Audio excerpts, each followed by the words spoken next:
కాంగ్రెస్ సర్కార్పై మాజీ మంత్రి హరీష్ రావు ఫైర్ అయ్యారు. సీఎం రేవంత్ పెట్టే సభ రైతు ఆశీర్వాద సభ కాదని రైతు వంచన సభ అని హరీష్ విమర్శించారు. రైతులను అడుగడుగునా మోసం చేసిన వ్యక్తి రేవంత్ అని ఆయన అన్నారు. శ్రీశైలంకు నీళ్లు రాకుండా ఏపీ కర్ణాటక ప్రాజెక్టులు కడుతుందన్న ఆయన ఆ ప్రాజెక్టులను సీఎం రేవంత్ అడ్డుకోకుండా పాలమూరు రైతులకు అన్యాయం చేస్తున్నారని అన్నారు.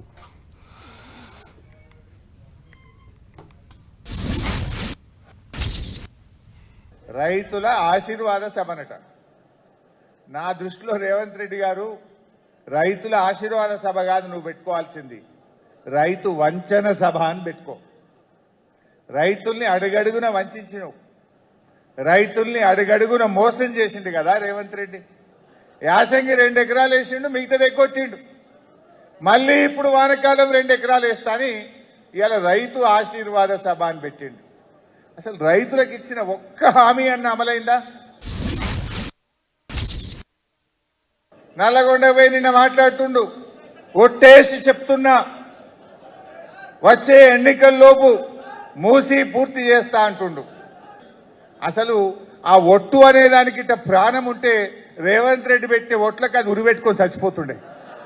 అప్పుడు పార్లమెంట్ ఎన్నికల ముందు ఏమన్నాడు? కనబడ్డ దేవుని మీదల్లో ఒట్టు పెట్టిండు. పెట్టలే, మన పాలమూరు కురుమూర్తి మీద కూడా పెట్టిండు. 15 ఆగస్టు కల్లా రైతు రుణమాఫీ చేసి తీరుతా అన్నాడు. అయినా అదే మరి రేవంత్ రెడ్డి ఎంత జూటేబాజ్ బట్టేబాజ్ అంటే దేవుడు మీద ఒట్టు పెట్టి పాలమూరు బిడ్డల గౌరవాన్ని తీసేసింది. నీ బోనస్ బోగస్ అయింది.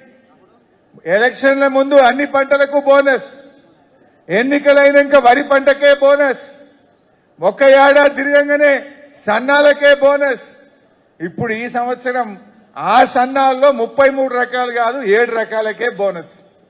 అన్ని పంటలకేలి, వరికేలి, సన్నాలకేలి, 33కేలి 7 రకాల సన్నాలకు వచ్చింది. పోనీ అదన్న కరెక్ట్ ఇచ్చిండ్రా? 2 వానకాలాలు ఇచ్చిండ్రు, 2 యాసంగిలు ఎగ్గొట్టిండ్రు.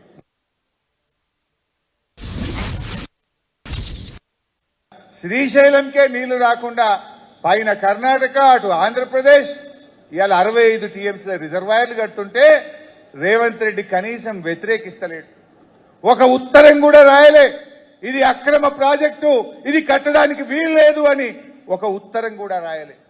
ఆనాడు కేసీఆర్ గారు బీఆర్ఎస్ పార్టీ ఆంధ్రప్రదేశ్ గుండ్రేవుల కడతామంటే పెద్ద ఎత్తున అభ్యంతరాలు చెప్పినాం, ఉత్తరాలు రాసినాం, మీటింగుల్లో మాట్లాడినాం, గుండ్రేవులను ఆపిచ్చినాం. కానీ ఇవాళ ఏమైంది?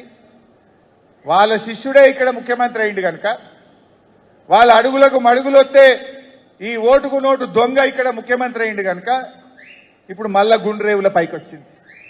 ఇలా పాలమూరుకు నష్టం జరుగుతుంది.